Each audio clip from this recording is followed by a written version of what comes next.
कभी सोचा है लोग छोड़कर क्यों जाते हैं? क्योंकि उन्हें लगता है तुम उनके बिना टूट जाओगे। और सच बताऊं, 90% लोग इसलिए नहीं छोड़ते कि उन्हें तुमसे प्यार नहीं, बल्कि इसलिए छोड़ते हैं क्योंकि उन्हें अपनी वैल्यू ज्यादा और तुम्हारी कम लगने लगती है। जब तुम बार बार मनाते हो, जब तुम बार बार समझाते हो, जब तुम बार बार कहते हो मत जाओ, उसी पल खेल उनके हाथ में चला जाता है। लेकिन स्टोइक लोग अलग होते हैं। वो रोते नहीं, वो रोकते नहीं, वो समझाते नहीं, वो बस एक चाल चलते हैं, और वही चाल सामने वाले को पहली बार सोचने पर मजबूर कर देती है। क्या मैंने गलती कर दी? आज मैं तुम्हें वही स्टोइक स्ट्रेटजी बताऊंगा जिसमें तुम किसी को पकड़ोगे नहीं, लेकिन वो खुद तुम्हारी तरफ मुड़ेगा। क्योंकि इस दुनिया में सबसे खतरनाक इंसान वो नहीं जो लड़ता है। सबसे खतरनाक इंसान वो है जो शांत रहकर अपनी कीमत बढ़ा देता है। और जब तुम ये समझ जाओगे तो कोई तुम्हें छोड़कर जाएगा नहीं, और अगर जाएगा तो पछताएगा जरूर। चैप्टर 1। जब वो कहे मुझे थोड़ा स्पेस चाहिए। रात के 11:47 बजे। तुम ऑनलाइन हो, वो भी ऑनलाइन है, लेकिन क्या चैट बॉक्स में टाइपिंग नहीं आ रही? पहले ऐसा नहीं था। पहले 2 मिनट रिप्लाई लेट हो जाए तो वो खुद कहता था सॉरी, बिजी था। अब 20 मिनट हो गए हैं और तुम्हारा दिल धीरे धीरे हैवी होने लगा है।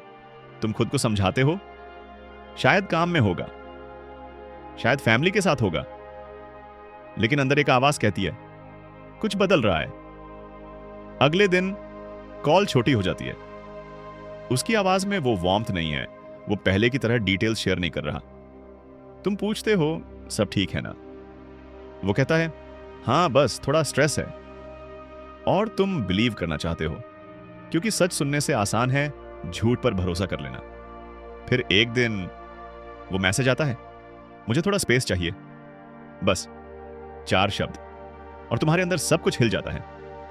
उस पल तुम्हारे दिमाग में क्या होता है? सबसे पहले डर, क्या वो मुझसे दूर जा रहा है? फिर गिल्ट, क्या मैंने कुछ गलत कहा? क्या मैं ज्यादा क्लिंगी था? फिर डेस्परेशन, नहीं, मैं उसे जाने नहीं दे सकता। और यहीं से तुम अपनी वैल्यू गिराना शुरू कर देते हो। तुम लंबा मैसेज टाइप करते हो, अगर मैंने कुछ गलत किया है तो सॉरी, मैं बदल जाऊंगा, बस तुम मत जाओ। तुम कॉल करते हो, वो नहीं उठाता। तुम फिर कॉल करते हो। अब पावर बैलेंस बदल चुका है। वो डिसाइड कर रहा है रहे या जाए, और तुम वेट कर रहे हो कि वो क्या डिसाइड करेगा। स्टोइक फिलॉसफी यहां क्या कहती है? स्टोइसिज्म एक सिंपल प्रिंसिपल पर चलता है, control what you can, accept what you can not. क्या तुम उसके मन को कंट्रोल कर सकते हो? नहीं। क्या तुम उसके डिसीजन को रोक सकते हो? नहीं। लेकिन तुम एक चीज कंट्रोल कर सकते हो, अपना रिएक्शन। स्टोइक इंसान उस पल रोता नहीं, रोता है लेकिन अकेले। वो टूटता नहीं, टूटता है लेकिन सामने वाले के सामने नहीं, क्योंकि वो समझता है जो इंसान जाने के बारे में सोच रहा है वो पहले ही इमोशनली हाफ गॉन है। तुम उसे पकड़कर पूरा नहीं बना सकते। असली गलती क्या होती है? तुम सोचते हो ज्यादा प्यार दिखाओगे तो वो रुक जाएगा, लेकिन साइकोलॉजी कुछ और कहती है। जब कोई दूर जाना चाहता है और तुम और पास आने की कोशिश करते हो तो उसे सफोकेशन फील होती है। वो सोचता है देखा, मैं सही था, ये बहुत डिपेंडेंट है, और उसकी डिस्टेंस और बढ़ जाती है। चैप्टर 2, साइलेंस की साइकोलॉजी। चुप रहना कमजोरी नहीं, हथियार है। पहला दिन, तुम बार बार फोन उठाते हो, व्हाट्सएप खोलते हो, लास्ट सीन देखते हो, तुम्हारे हाथ खुद ब खुद चैट खोल लेते हैं, लेकिन तुम मैसेज नहीं करते।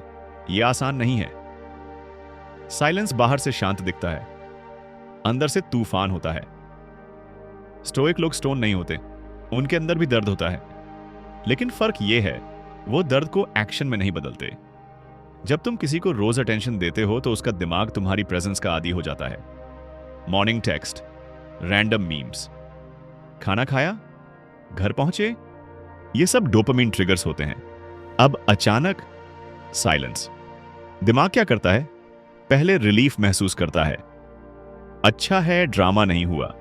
फिर क्यूरियोसिटी शुरू होती है, ये इतना शांत क्यों है? फिर कंपैरिजन, क्या इसे फर्क नहीं पड़ा? और यहीं से डिस्टरबेंस शुरू होता है, क्योंकि इंसान को खोने का डर तभी लगता है जब सामने वाला सच में दूर जाने लगे। लेकिन यहां एक बड़ी गलती होती है। 90% लोग साइलेंस शुरू करते हैं, लेकिन 2 दिन बाद टूट जाते हैं।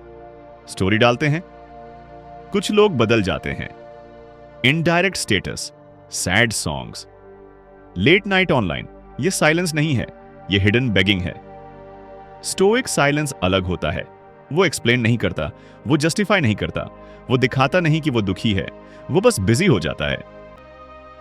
मान लो 5 दिन हो गए, तुमने मैसेज नहीं किया, अब वो ऑनलाइन आता है, तुम्हारी स्टोरी देखता है, लेकिन मैसेज नहीं करता। ये माइंड गेम का मिडिल फेज है। यहां तुम्हारा ईगो बोलेगा, देखा, उसे फर्क ही नहीं पड़ता। लेकिन पीएस साइकोलॉजी कहती है, वो ऑब्जर्व कर रहा है। लोग उस चीज को ज्यादा ध्यान से देखते हैं जो सडनली चेंज हो जाए। पहले तुम अवेलेबल थे, अब अनअवेलेबल हो। पहले तुम चेस कर रहे थे, अब तुम सेंटर्ड हो। उसका दिमाग पैटर्न चेंज को इग्नोर नहीं कर पाएगा। चैप्टर 3, जब वो वापस मैसेज करे, काम रहकर खेल कैसे पलटते हैं। 7 दिन, शायद 10 दिन, शायद 2 हफ्ते। तुमने खुद को रोका, तुमने खुद को संभाला, तुमने अपग्रेड शुरू कर दिया। फिर एक दिन फोन वाइब्रेट होता है, नोटिफिकेशन में उसका नाम। दिल 1 सेकंड के लिए रुक जाता है, तुम्हारा दिमाग इंस्टेंटली एक्साइटेड हो जाता है, वो वापस आ गया। यही सबसे बड़ा ट्रैप है, उसके मैसेज के पीछे की साइकोलॉजी।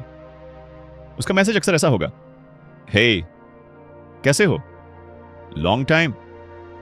ये अपॉलॉजी नहीं है, ये क्यूरियोसिटी चेक है। वो ये देखना चाहता है तुम अभी भी वहीं खड़े हो या सच में आगे बढ़ गए। अगर तुम तुरंत रिप्लाई करोगे, मैं तुम्हारा ही इंतजार कर रहा था, तो गेम खत्म। उसका ईगो फिर सेटिस्फाइड हो जाएगा। उसे लगेगा, मैं जब चाहूं इसे वापस पा सकता हूं। रिप्लाई दो, लेकिन कंट्रोल्ड। एग्जाम्पल वो, हे कैसे हो तुम,